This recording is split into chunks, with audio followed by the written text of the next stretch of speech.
नाम है, तू है रहता कहाँ, तेरा क्या काम है, क्या है तेरी हकीकत जो गुमनाम है, तुझ पे खुद को छुपाने का इल्जाम है।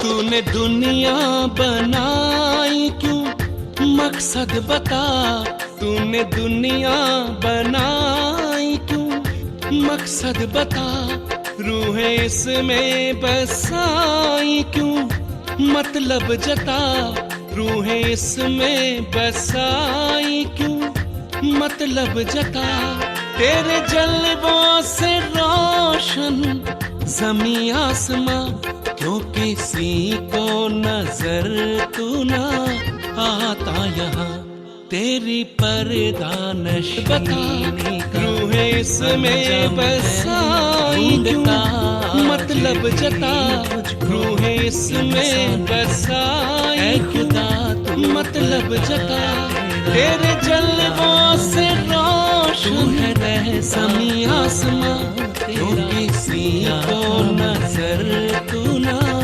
आता यहाँ, तेरी पर्दानश बता, रूहें इसमें बसाई क्यों, मतलब जता, धर्म मज़हब में बसाई खुदा, मतलब जता, शान में तेरी से रोशन है ज़मीं आसमां, धर्म मज़हब में है तेरे चर्चे बयां, शान में तेरी लिखते हैं, रूहें इसमें बसाई भगवान, मतलब जता, धर्म मज़हब में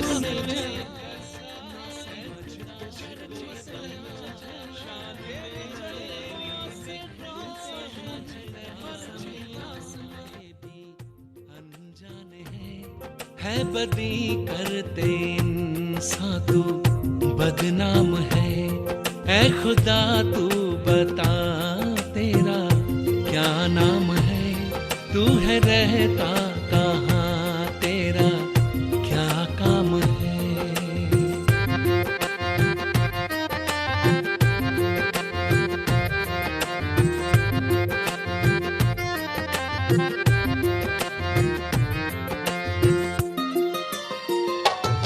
तूने जन्नत बनाने की मेहनत भी की, फिर ये दोज़ख को लाने की ज़हमत क्यों की, तूने जन्नत बनाने की मेहनत भी की, फिर ये दोज़ख को लाने की ज़हमत क्यों की, खेल कैसा गजब था, गजब ढा दिया, नेकियों को बदी से मिला जो दिया, लेना कब तक तुम्हें सबका इम्तिहान है, अब सभी के दिलों में ये अरमान है, ऐ खुदा तू बता तेरा क्या नाम है, तू है रहता कहाँ, तेरा क्या काम है।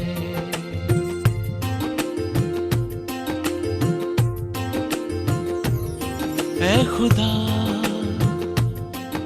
खुदा तू बता तेरा क्या नाम है,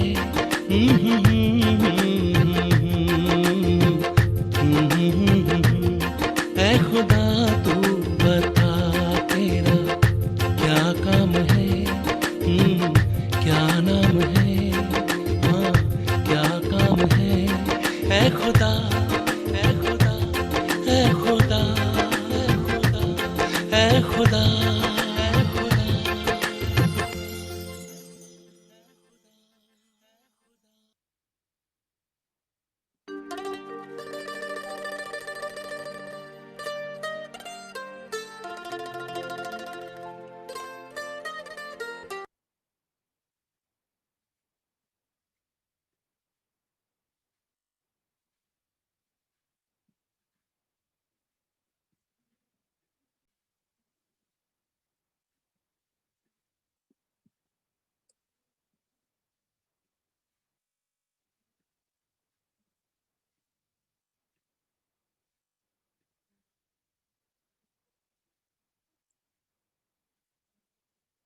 ओम शांति। राजयोग के दूसरे सत्र में आप सभी का बहुत बहुत। कल हमने पहले लेसन में अपनी आध्यात्मिक पहचान प्राप्त की कि वास्तव में मैं इस देह से भिन्न वो चेतन शक्ति हूं जो कि अजर, अमर, अविनाशी है।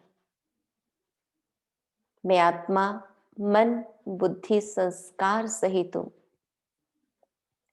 एक अति सूक्ष्म ज्योति बिंदु हूं और मस्तक के बीच सितारे के समान चमकती हूं।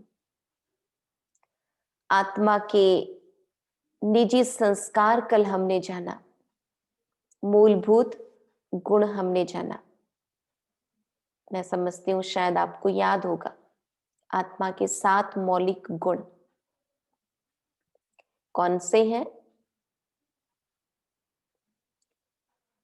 KP2LHBP, knowledge, purity, peace, love, happiness, bliss और पावर। ये 7 आत्मा के मौलिक गुण हैं। हम आत्माई इस सृष्टि मंच पर अभिनेता होने के नाते से अपना अभिनय बहुत अच्छा हम कर सके, उसके लिए हमें केवल इतना ही ध्यान रखना है कि विपरीत परिस्थिति में, चाहे हमारे अनुकूल बातें हो चाहे प्रतिकूल हो, हमें अपने इन निजी गुणों को मेंटेन करना है, कायम रखना है। अशांत करने वाली स्थिति में भी मन को शांत रखना है। स्थिति ही ऐसी है जिसमें अशांति की कोई बात ही नहीं है और आपका मन शांत है तो कोई बड़ी बात नहीं है। पर स्थिति ऐसी है जिसमें पूरी संभावना है कि किसी को गुस्सा आए, फिर भी आप शांत हैं, यानी आपने शांति के पाठ का अभ्यास किया है। आपके अंदर ये अवेयरनेस है कि मैं शांत स्वरूप आत्मा हूं। आपने अपने पर स्पेशल अटेंशन रखा है कि मुझे हर समय शांति के गुण को धारण किए हुए रहना है। कोई आपकी प्रशंसा करे और आप उनसे प्यार करें, वो आपको अच्छे लगे तो कॉमन बात है। लेकिन कोई आपकी निंदा करते हैं, आपके लिए भला बुरा कहते हैं, आपको कभी नुकसान भी पहुंचाते हैं, फिर भी आप उनसे प्यार करें, उनको रेस्पेक्ट दें, उनके साथ अपनी डीलिंग्स और बिहेवियर को अच्छा बनाए रखें। मैं प्रेम स्वरूप आत्मा हूं, उस प्रेम स्वरूप स्थिति को कायम रखें। तब कहेंगे कि आपके अंदर आध्यात्मिकता है, आपने प्रेम के गुण का अभ्यास किया है। तो ये है प्रैक्टिकल स्पिरिचुअलिटी, कि जो स्पिरिचुअल बातों की जानकारी हमारे में है वो बातें हमारे जीवन में उतरनी चाहिए, हमारे व्यवहार में रिफ्लेक्ट होना चाहिए। तो आज हम जानेंगे कि भाई परमात्मा कौन है,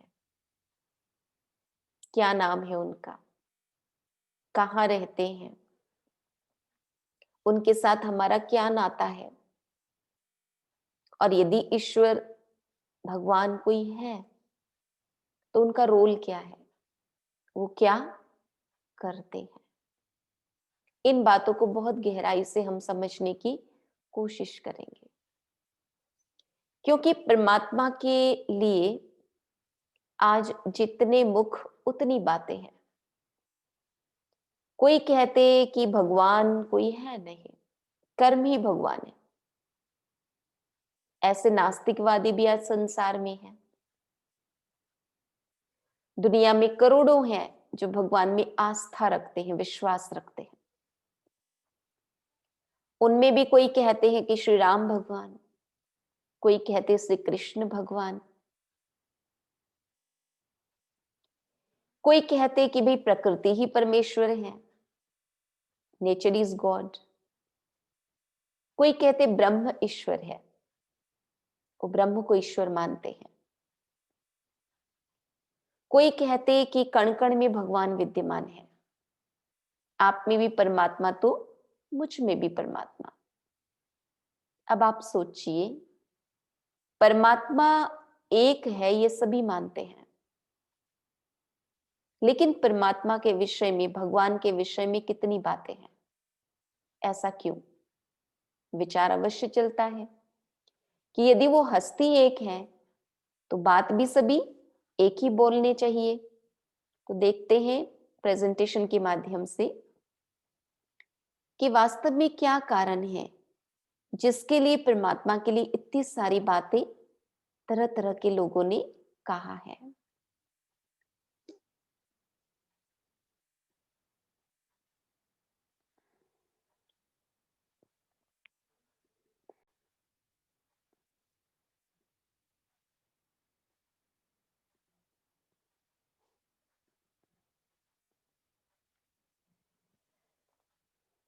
एक छोटा सा उदाहरण आपके सामने रखना चाहूंगी। एक बार 5 सूरदास से पूछा गया, हाथी कैसा है? तो एक सूरदास ने हाथी के पैर को पकड़ा, मतलब उसके हाथ हाथी के पैर पर लगे और उसने स्पर्श करते हुए कहा कि हाथी खंबे जैसा है। दूसरे सूरदास का हाथ लगा हाथी के पीठ पर, उसने पीठ पर हाथ फेरते हुए कहा हाथी दीवार जैसा है। तीसरे सूरदास का हाथ लगा हाथी के कान पर, उन्होंने कहा कि हाथी पंखे जैसा है।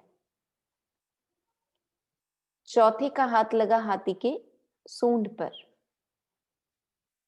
उन्होंने टच करके फील करते हुए कहा कि हाथी एक बहुत बड़े मोटे ताजे सांप की तरह है।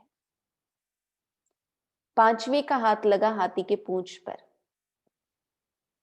और उन्होंने कहा कि हाथी रस्सी जैसा है। हाथी के विषय में पांचों ही सूरदास के अपने अपने विचार थे। अब आप विचार करिए, पांचों में से सही कौन? आप कहेंगे बहन जी पांचों ही गलत थे। एक दृष्टिकोण से पांचों सही थे, दूसरे दृष्टिकोण से पांचों ही गलत थे। अब बेचारे देख नहीं सकते थे तो उन्होंने स्पर्श किया, जो फील किया वही कहा, जो फील कहा वही कहा, जो फील किया वही कहा। उस दृष्टिकोण से वो पांचों ही सही थे। पर दूसरे दृष्टिकोण से हाथी न तो खंबे जैसा न तो दीवार जैसा, हाथी का तो अपना शेप है। उस दृष्टिकोण से पांचों ही गलत थे। वैसे ही परमात्मा कोई देखने की हस्ती तो है नहीं कि कोशिश करे तो हम देख सकें। आप मुझे कहें कि आप परमात्मा के विषय में इतनी सारी बातें आज हमें बताएंगे, आप हमको दिखा भी दीजिएगा परमात्मा को। तो परमात्मा को इन आंखों से देखना संभव नहीं है। कल हमने सुना कि आत्मा को भी इन आंखों से देखना नहीं संभव है, क्योंकि इन भौतिक नेत्रों की लिमिटेशन है। ये केवल भौतिक चीजों को ही देख सकती है। बहुत सूक्ष्म है तो अनुवीन से आप देख सकते हैं, दूर कोई चीज है तो दूरबीन से देख सकते हैं, लेकिन आत्मा को अणुवीन दूरबीन किसी से भी नहीं देखा जा सकता, क्योंकि भौतिक ही नहीं है, तो भौतिक नेत्रों से देख ही नहीं सकते। ज्ञान का तीसरा नेत्र कहते हैं जिससे हम आत्मा को देख पाते हैं या फिर अनुभव कर पाते हैं, फील कर पाते हैं। वैसे ही परमात्मा को फील कर सकते, अनुभव नहीं कर सकते। तो हमारे जितने भी गुरु विद्वान पंडित साधक आज तक हुए हैं, उन्होंने जो फील किया भगवान के लिए वही कहा। सबकी फीलिंग अपनी अपनी रही, जिसके कारण आज जितने मुख उतनी बातें हैं। तो इंसान कंफ्यूजन में है कि इतनी मतों में से आखिर सत्य क्या है, आखिर सही क्या है। परमात्मा हमें समझाते हैं कि परमात्मा को पहचानने की 5 कसौटी है। अब देखिए, अपने व्यक्तित्व को हम खुद सबसे अच्छी तरह से जानते हैं।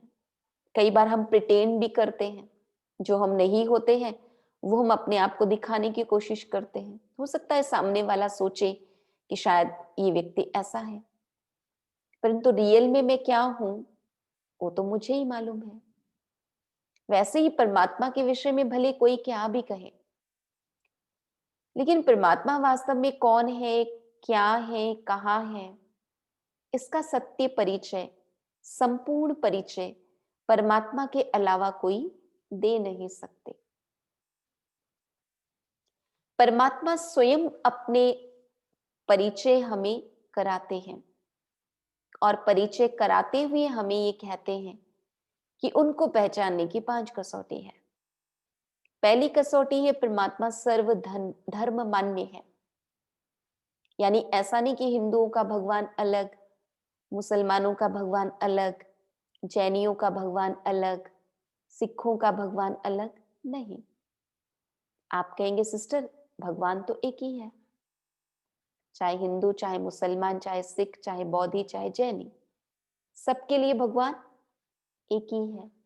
यानी परमात्मा वो हस्ती है जिन्हें सभी धर्म की आत्माएं माने, स्वीकार करे। दूसरी कसौटी है, परमात्मा सर्वोच्च है। उन्हें परम पिता, परम शिक्षक और परम सतगुरु कहते हैं। गुरुओं के भी वो गुरु हैं। परमात्मा के ऊपर कोई गुरु, परमात्मा के कोई शिक्षक, परमात्मा के कोई माता पिता नहीं हो सकते। वो हाईएस्ट है। तीसरी कसौटी, परमात्मा सर्वोपरि है। यानी हम मनुष्य आत्माएं जिन बंधनों में बंधे हुए हैं, जन्म मृत्यु के बंधन, सुख और दुख के बंधन, इन सभी बंधनों से परमात्मा परे है। परमात्मा के लिए जन्म या परमात्मा के लिए मृत्यु शब्द का प्रयोग नहीं किया जा सकता है। परमात्मा के लिए हम ऐसा नहीं कह सकते आज भगवान जी बड़े दुखी नजर आ रहे हैं।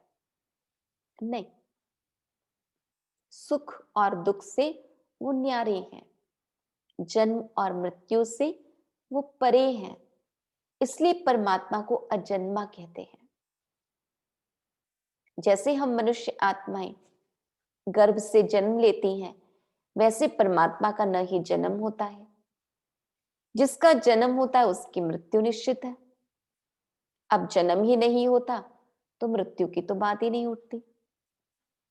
चौथी बात, परमात्मा सर्वज्ञ है, तीनों कालों, तीनों लोकों के ज्ञाता है। आपने कल 3 लोक के विषय में जाना। अब ये तीनों लोकों का ज्ञान देने वाले कौन? परमात्मा। तीनों कालों के वो ज्ञाता है, यानी अतीत, वर्तमान और भविष्य। इस सृष्टि मंच पर शुरू दिन से क्या होता आया है और आगे क्या होने वाला है, इसका ज्ञान आपको और हमें नहीं है, परंतु ये संपूर्ण ज्ञान परमात्मा को है। इसलिए उन्हें सर्वज्ञ कहते हैं। और 5वीं कसौटी है, वो सर्व गुण और सर्व शक्तियों में अनंत स्रोत है। दुनिया की करोड़ों आत्माएं अपनी आवश्यकता के अनुरूप कितनी ही शक्तियां, कितने ही गुण परमात्मा से क्यों न ले ले, लेकिन परमात्मा में कभी गुण और शक्तियों की कमी नहीं हो सकती है।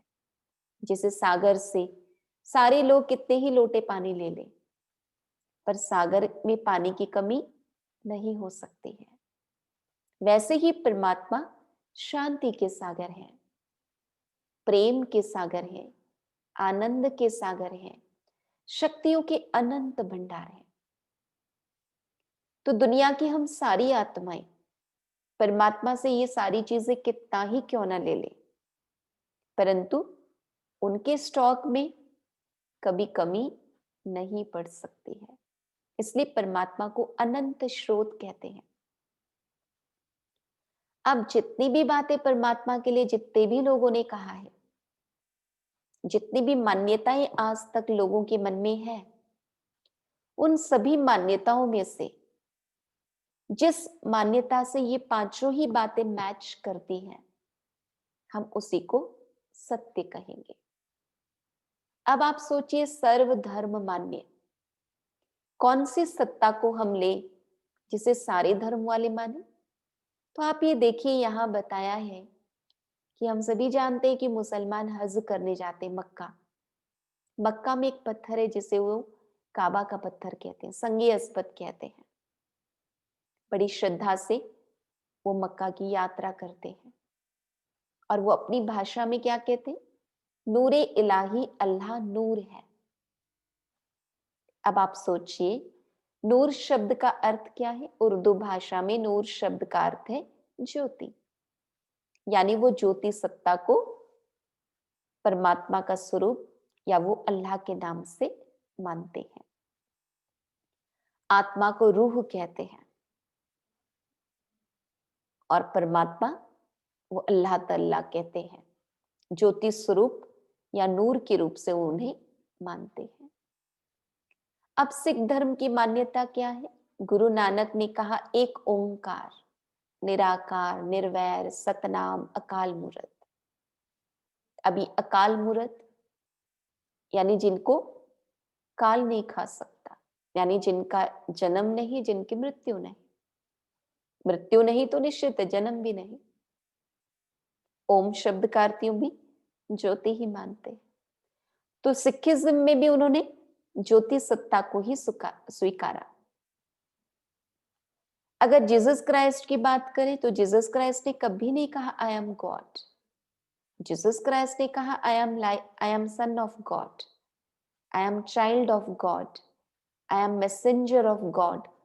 और उंगली का इशारा ऊपर की ओर करते हुए उन्होंने कहा गॉड इज लाइट, यानी भगवान ज्योति है। गुरु नानक देव ने भी उंगली का इशारा, आंखों का इशारा ऊपर करते हुए कहा एक ओंकार, यानी ज्योति स्वरूप। जापान में बुद्धिस्ट जब मेडिटेट करते हैं तो वो मेडिटेशन के लिए एक ऐसे ओवल शेप का पत्थर यूज करते हैं जिस पर वो अपने ध्यान टिकाने की कोशिश करते हैं। वो अपनी जैपनीज भाषा में कहते हैं चिंकोन शेकी, जिसका अर्थ है गिवर ऑफ पीस, यानी शांति के दाता। वो उस पत्थर को शांति के दाता मानते हुए उस पर वो ध्यान टिकाते हैं। वो भी कोई मूर्ति, किसी शारीरिक प्रतिमा की पूजा नहीं करते हैं। अगर हिंदू धर्म की मान्यता की बात की जाए तो हिंदू धर्म एक ऐसा धर्म है जहां 33 करोड़ देवी देवताओं की पूजा की जाती है और उसमें भी देवों का देव महादेव कहते हैं, जिनकी पूजा शिवलिंग के रूप से की जाती है। और पूरे भारत में 12 ज्योतिर्लिंगम कितने मशहूर हैं हम सभी जानते हैं। आप जितने भी शिव जी के मंदिर जगह जगह पर पाएंगे, आप देखेंगे अलग अलग नामों से शिव जी के मंदिर आपको मिलेंगे। कहीं रामेश्वरम नाम है, कहीं अमरनाथ नाम है, कहीं विश्वनाथ नाम है, कहीं सोमनाथ, तो कहीं पशुपतिनाथ। अब जितने भी नाम आप पाएंगे वो या तो नाथ या तो ईश्वर शब्द से जुड़ा हुआ होता है। विश्वनाथ, सोमनाथ, अमरनाथ, रामेश्वरम, पशुपतिनाथ, पापकटेश्वर, कालकटेश्वर। नाम अपने आप में सूचित करता है कि वो एक ऊंची हस्ती है, वो हाईएस्ट सत्ता है।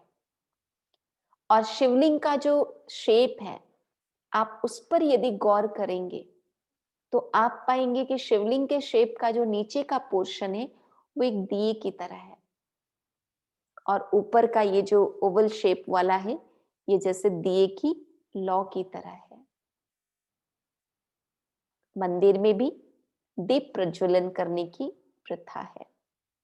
यानी हिंदू धर्म में भी ज्योति की मान्यता है। अब आप सोचिए, सभी धर्म वाले यदि किसी हस्ती को स्वीकार करते हैं, किसी सत्ता को स्वीकार करते हैं, परमात्मा के किसी स्वरूप को सभी मानते हैं, तो वो स्वरूप कौन सा है? आप इस चित्र से समझ पा रहे हैं कि वो स्वरूप ज्योति स्वरूप ही है। तो परमात्मा हमें समझाते हैं कि परमात्मा का रूप ज्योति बिंदु ही है। आप ये देख रहे हैं, द्वादश ज्योतिर्लिंगम भारत में जाने माने हैं। नागेश्वर, सोमनाथ, महाकालेश्वर, वैद्यनाथ, भीमशंकर, मल्लिकार्जुन, त्रयंबकेश्वर, काशी विश्वनाथ, कृष्णेश्वर, रामेश्वरम, ओमकारेश्वर, केदारनाथ। तो पहली बात जो परमात्मा ने हमें समझाया, परमात्मा परम प्लस आत्मा, यानी वो आत्मा ही है परंतु आत्माओं में श्रेष्ठ है।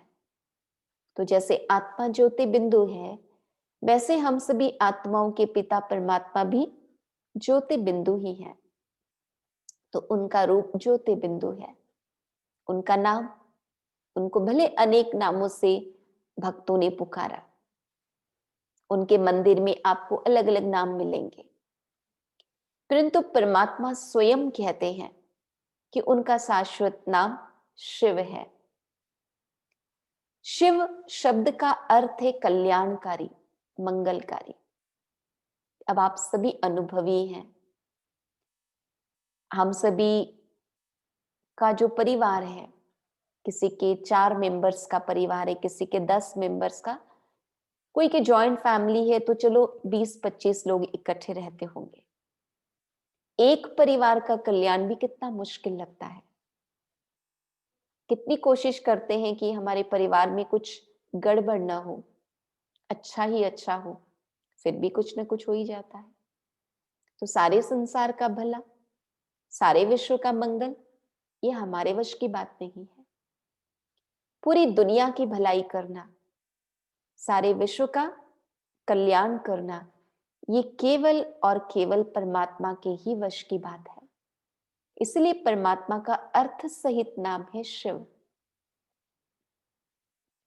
बाकी उनके कर्तव्यवाचक गुणवाचक नाम अनेक हैं। जैसे सोमनाथ, परमात्मा सोम रस पिलाने वाले। विश्वनाथ, सारे विश्व के नाथ हैं।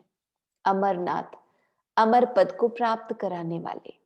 रामेश्वरम, श्री राम के भी ईश्वर हैं, इसलिए दिखा है श्री राम भी शिव जी की पूजा कर रहे हैं। गोपेश्वर, जहां श्री कृष्ण को भी शिव जी की पूजा करते हुए दिखाया है।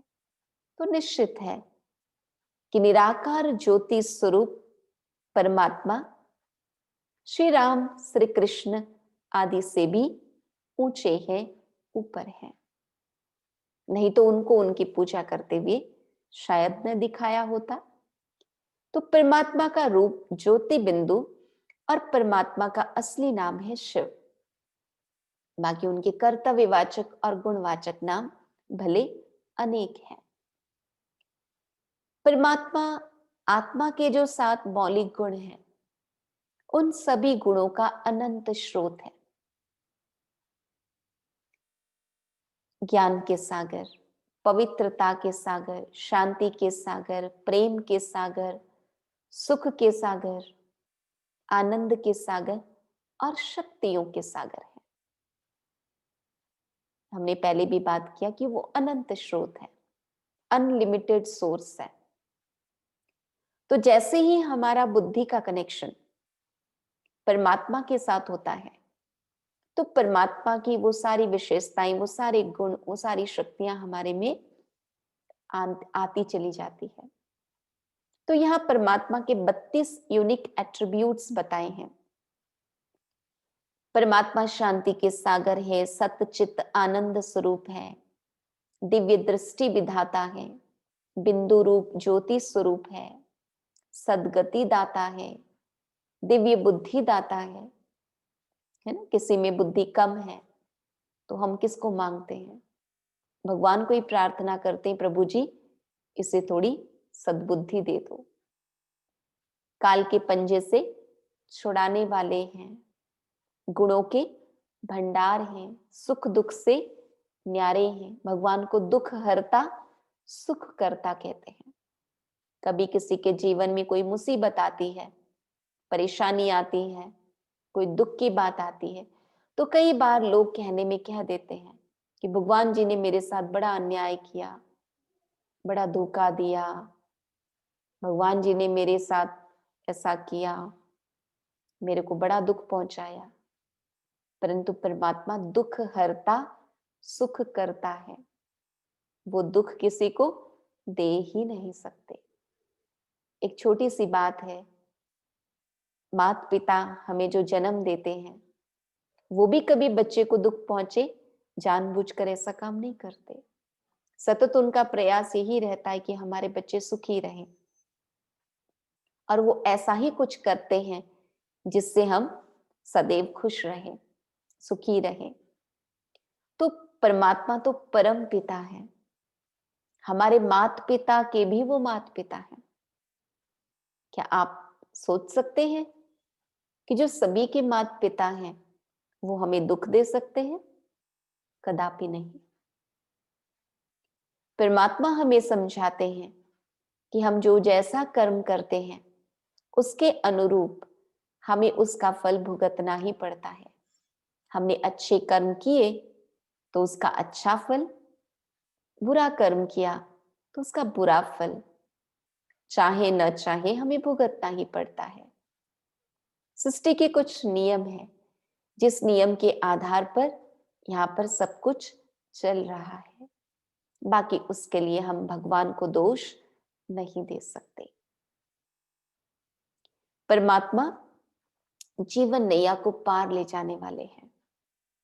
यानी ये दुख की दुनिया, अशांति की दुनिया, विकारी पतित दुनिया, यहां से परमात्मा जीवन नैया को एक बहुत सुंदर सुख शांति की दुनिया की ओर, एक पवित्रता की दुनिया में ले जाते हैं। इसलिए उन्हें खिबैया कहते हैं।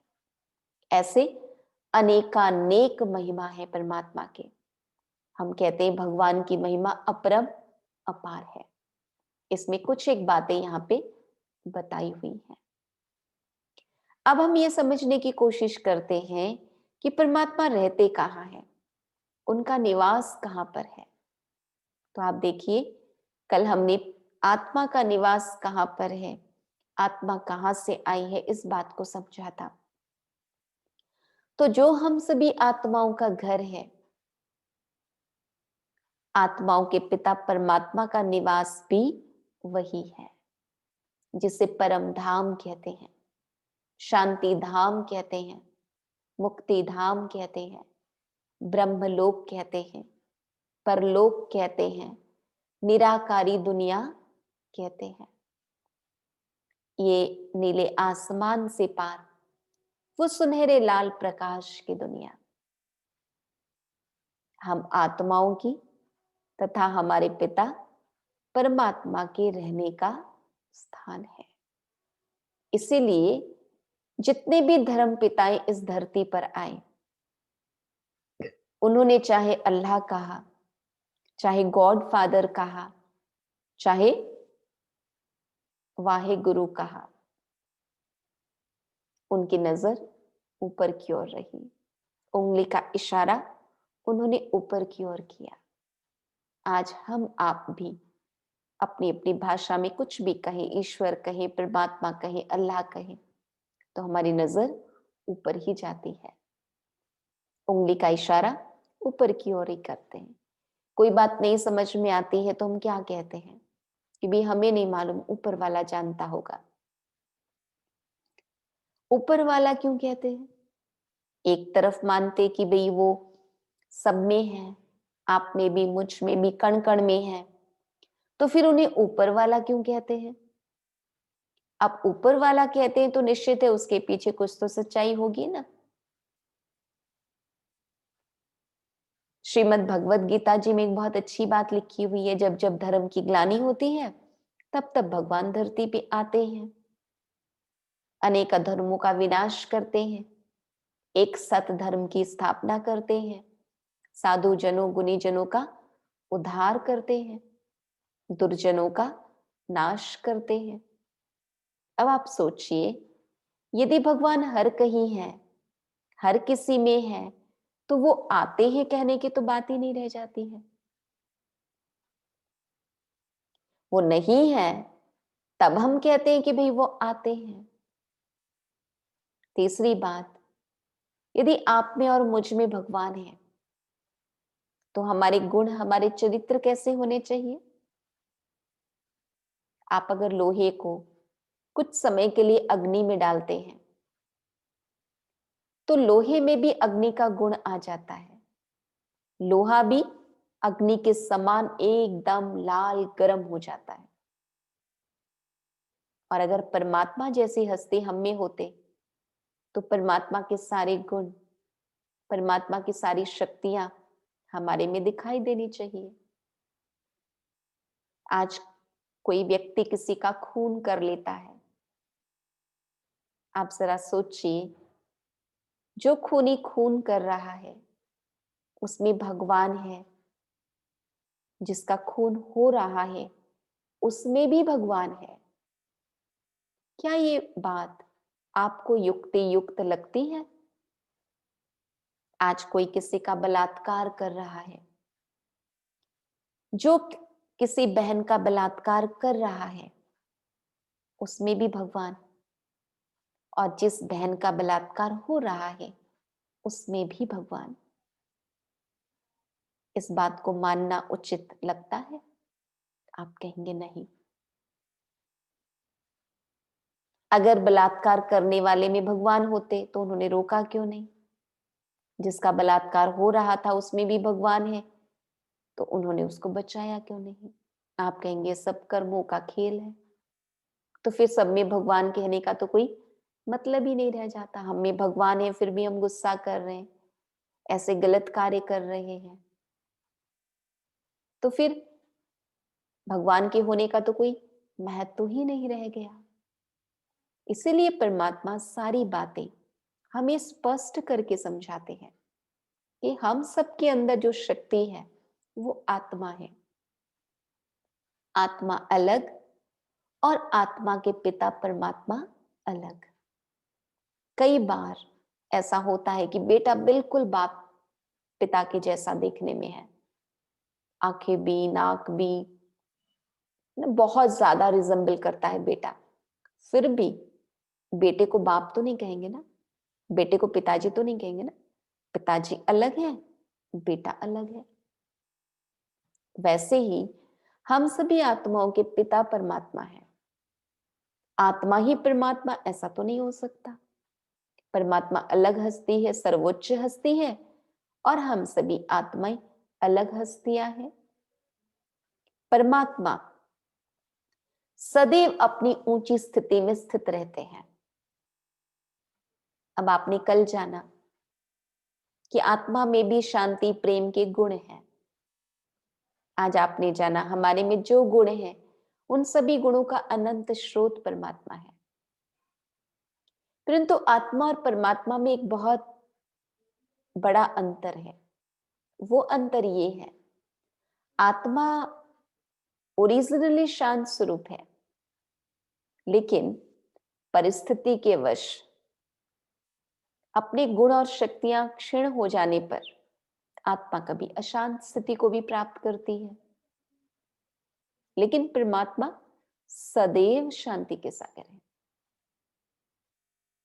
आत्मा ओरिजिनली पवित्र है, लेकिन जब पांच विकारों के वशीभूत होती है तो आत्मा अपवित्र भी बनती है। आत्मा के मन में ईर्ष्या, द्वेष, बदले की भावना भी पनपती है।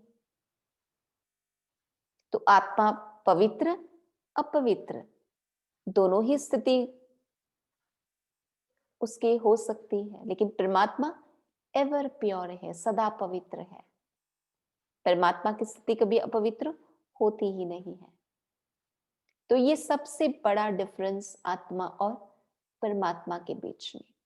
दूसरा, आत्मा पुनर्जन्म लेती है, रीबर्थ लेती है, लेकिन परमात्मा जन्म ही नहीं लेते हैं, वो तो अजन्मा है। रीबर्थ की तो बात आते ही नहीं है। परमात्मा जन्म मरण में नहीं आते हैं। आत्मा अपने कर्मों के अनुरूप सुख दुख भुगतती है। परमात्मा जन्म ही नहीं लेते, उनको अकर्मा कहते हैं। तो कर्मों का फल भुगतने वाली बात भी नहीं आती है। तो परमात्मा हमें ये सारी बातें स्पष्ट बताते हैं कि परमात्मा ओमनीपोटेंट है, सर्वशक्तिमान है। और परमात्मा की सर्वव्यापकता एक भावना है, सिद्धांत नहीं। जैसे माँ अपने बेटे को बहुत प्यार करती है।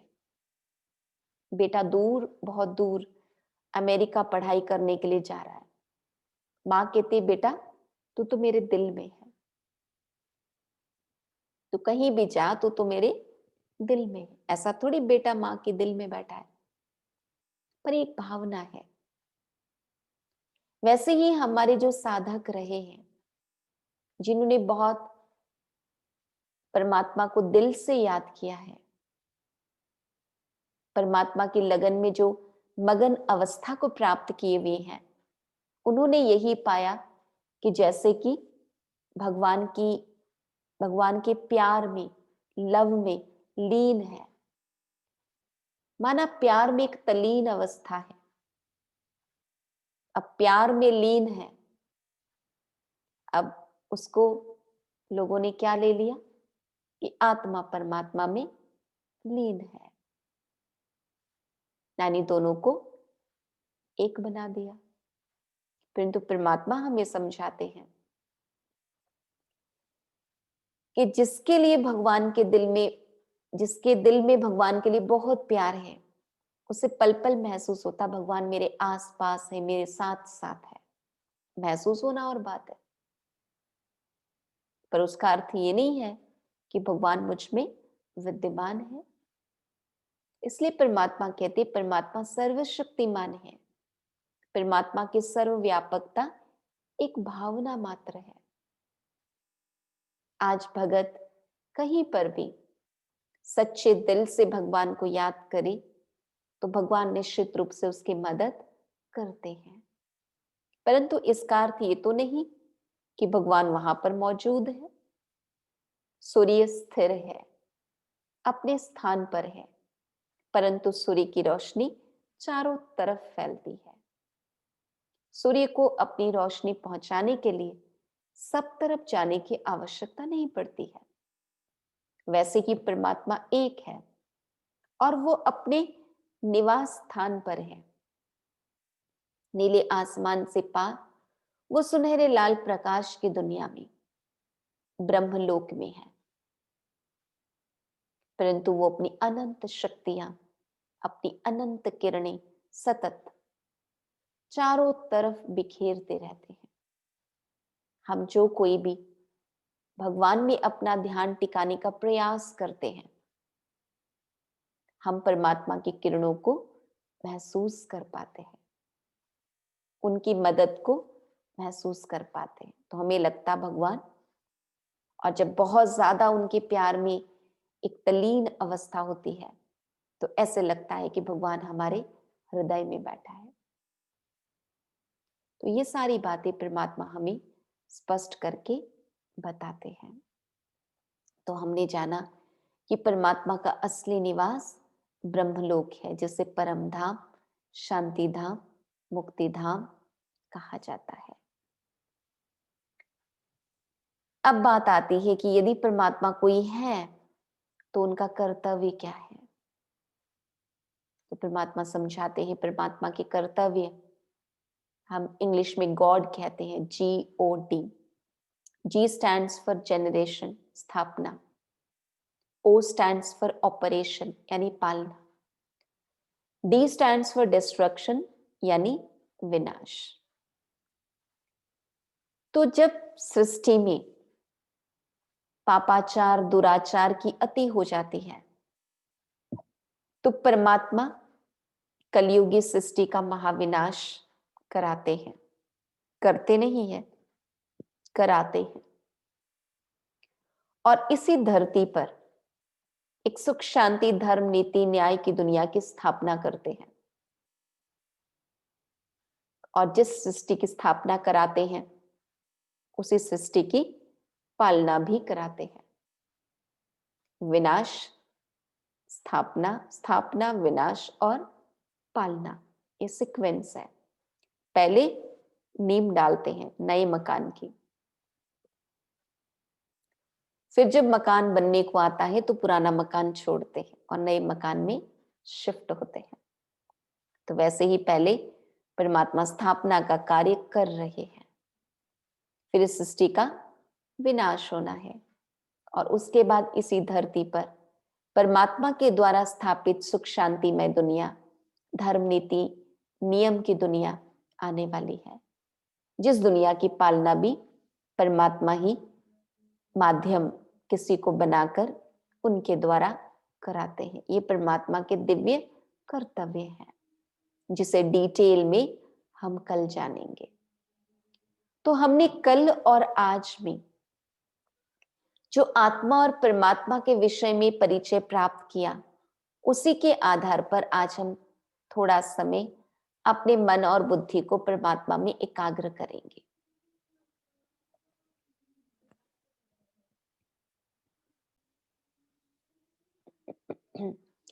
मैं आपको थोड़ा सा पहले क्लियर बताना चाहती हूं कि हमें ध्यान में क्या करना है।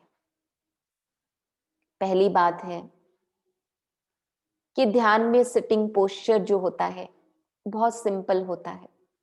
कोई अर्ध पद्मासन पद्मासन की कोई आवश्यकता नहीं है। हमें एकाग्र मन को करना है, बुद्धि को परमात्मा में टिकाना है। उसके लिए केवल हमें इतना ही ध्यान रखने की आवश्यकता है कि कमर सीधा करके बैठे, बैकबोन जहां तक पॉसिबल हमारा स्ट्रेट हो। यदि आपके लिए पॉसिबल है आप आलकी पालकी लगाकर बैठ सकते हैं तो सबसे अच्छी बात है।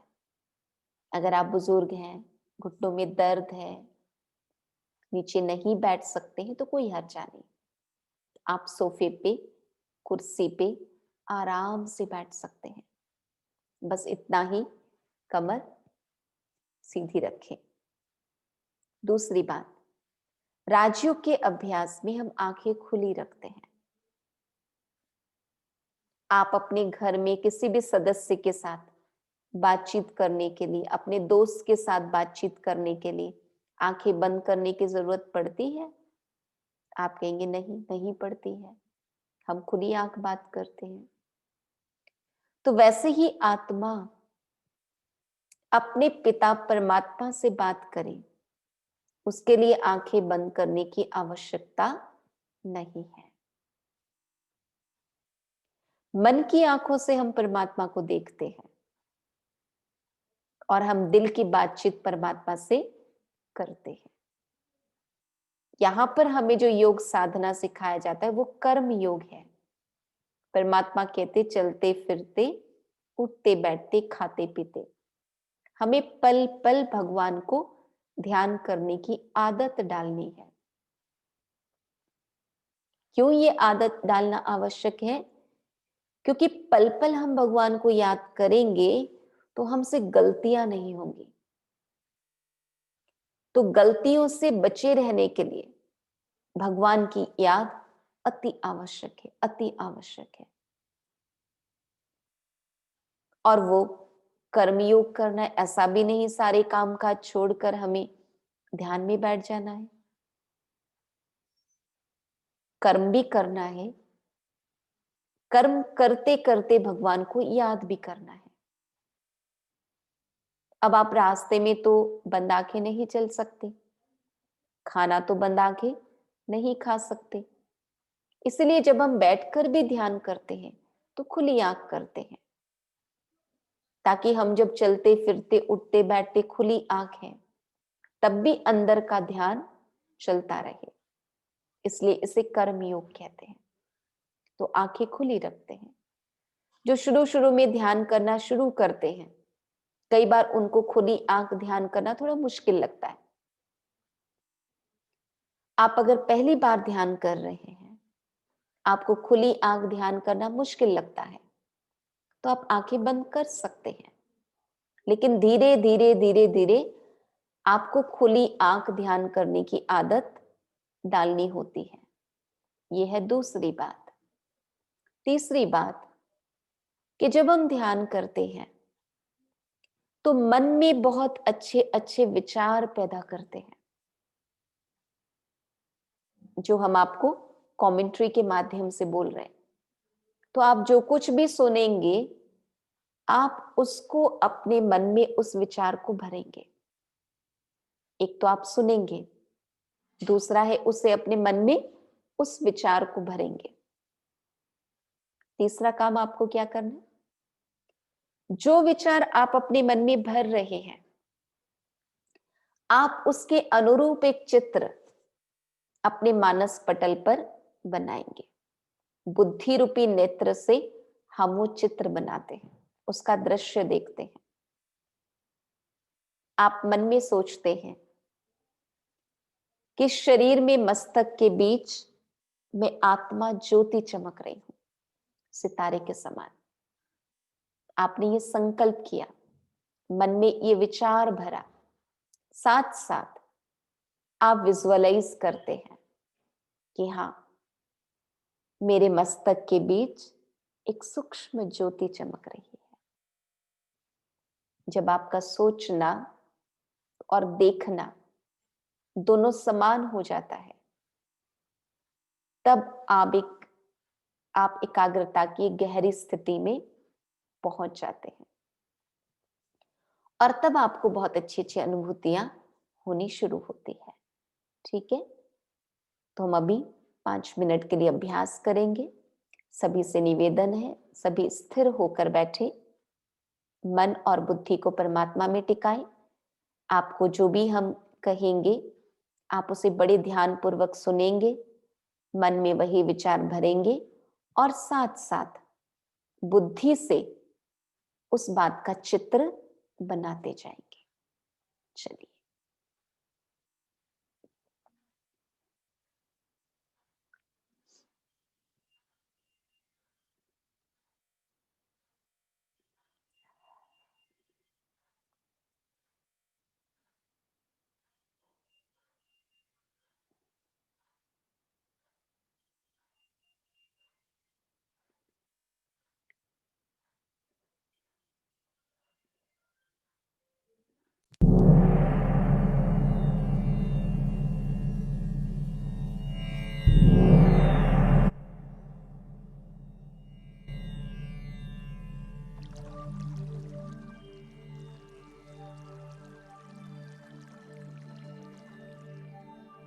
सभी एकाग्रचित होकर बैठ जाएं।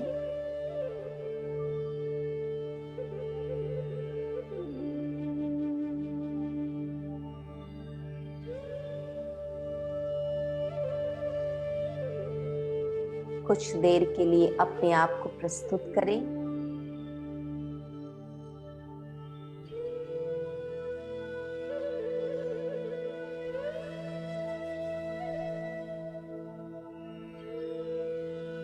अपने अंतर जगत की यात्रा के लिए।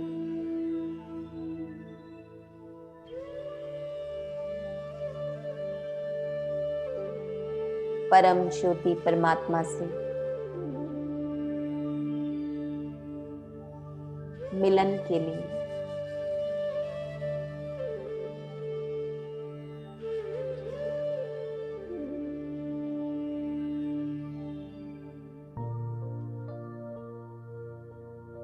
अपने मन में जो भी विचार चल रहे हैं, उस पर गौर करें।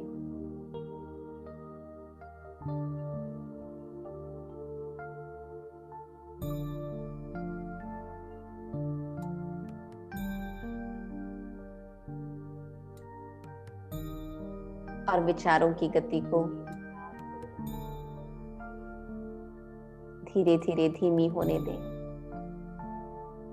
जैसे ही आप अपने विचार पर गौर करेंगे, आप पाएंगे कि वो विचार धीरे धीरे शांत होते जाएंगे।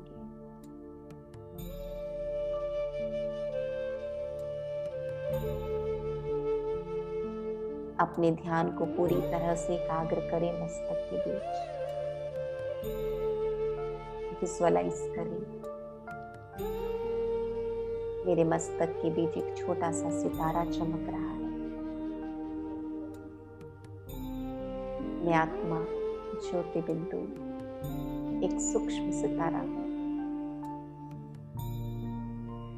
इस देह की मालिक हूं।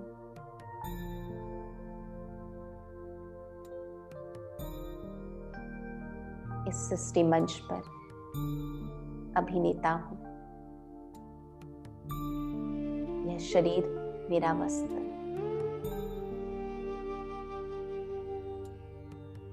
मुझ आत्मा के जन्म जन्म के पिता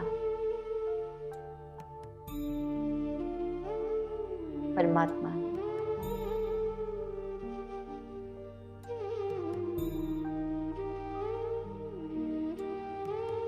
कुछ देर के लिए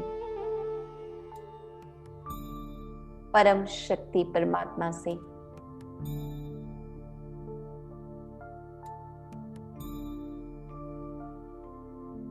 मन बुद्धि को जोड़े।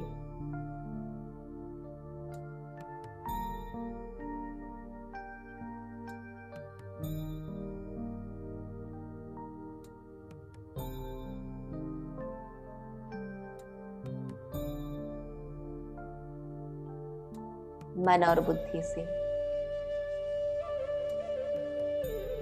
देह की दुनिया, पांच तत्वों की दुनिया, नीले आसमान से पार एक सुनहरे लाल प्रकाश की दुनिया में पहुंच जाएं।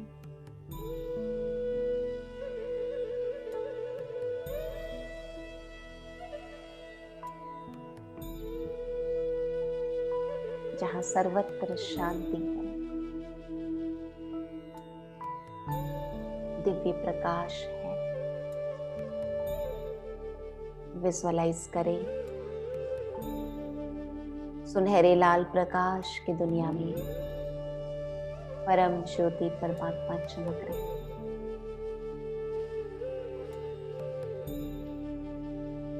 उनसे दिव्य प्रकाश चारों ओर फैल रहा है। मैं आत्मा ज्योति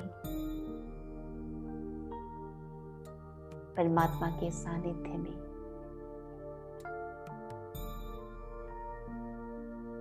विजुअलाइज करें सुनहरे लाल प्रकाश की दुनिया, परम ज्योति परमात्मा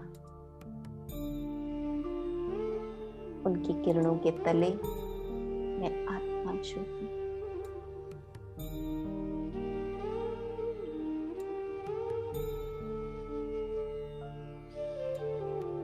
उनसे किरणें मुझ आत्मा पर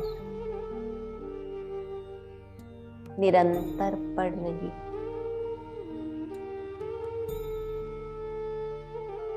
और मैं उन किरणों को अपने अंदर समाती जा रही हूं। महसूस करें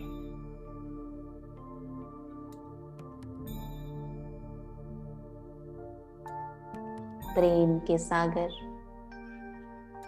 परमात्मा से प्रेम की धारा मुझ पर बरस रही है।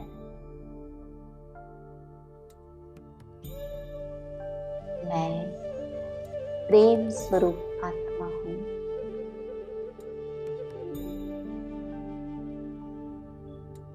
मेरे दिल में अथाह प्रेम भर गया है।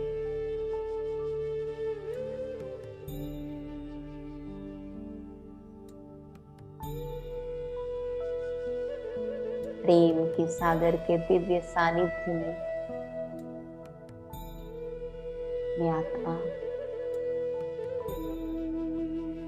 प्रेम से भरपूर होती जा रही हूं।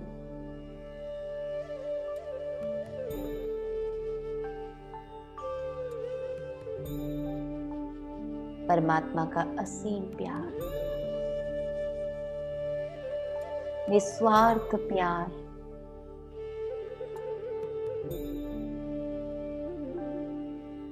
मुझे अनुभव हो रहा है।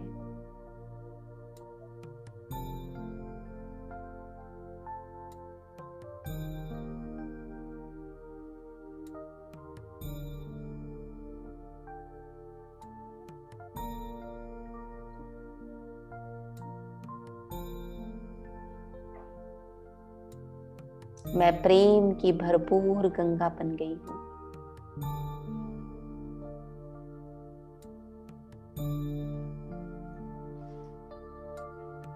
मेरी बुद्धि संपूर्णतया परम ज्योति परमात्मा में एकाग्र हो गई है।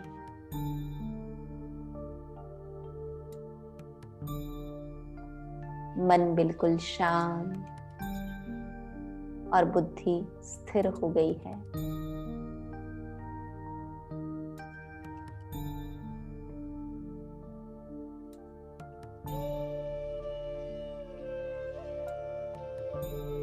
मेरी नजरों में सिर्फ परमात्मा और परमात्मा की दिव्य किरणें।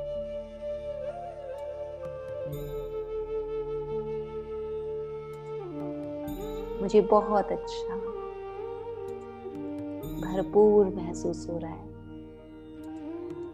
बिल्कुल लाइट हल्का महसूस हो रहा है।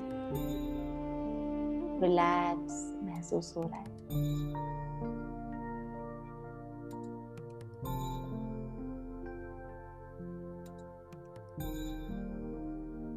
ऐसी अनुभूति के साथ में आत्मा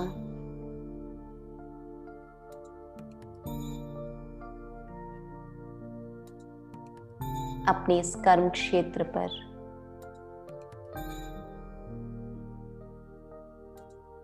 भौतिक जगत में भौतिक देह में विराजमान हो जाती हूँ। मैं मस्तक के बीच चमकती हुई आत्मा हूँ।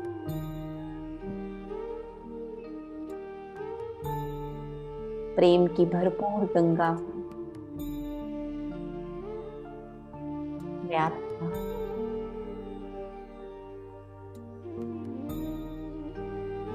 प्रेम की भरपूर गंगा बनकर हर दूसरे व्यक्ति को शिव बाबा की संतान की नाते से देखते हुए, आत्मा ज्योति स्वरूप के रूप से देखते हुए सब पर प्यार लुटाती रहूंगी। बहुत प्यार से सबके साथ बातचीत व्यवहार करूंगी।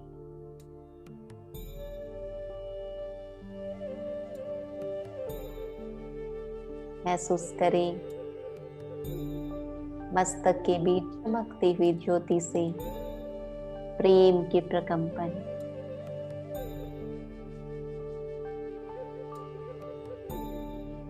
मेरे पूरे शरीर में, मेरे इर्द गिर्द चारों तरफ फैल रहा है। मेरे पूरे घर का, सेवा केंद्र का वातावरण प्रेममय होता जा रहा है।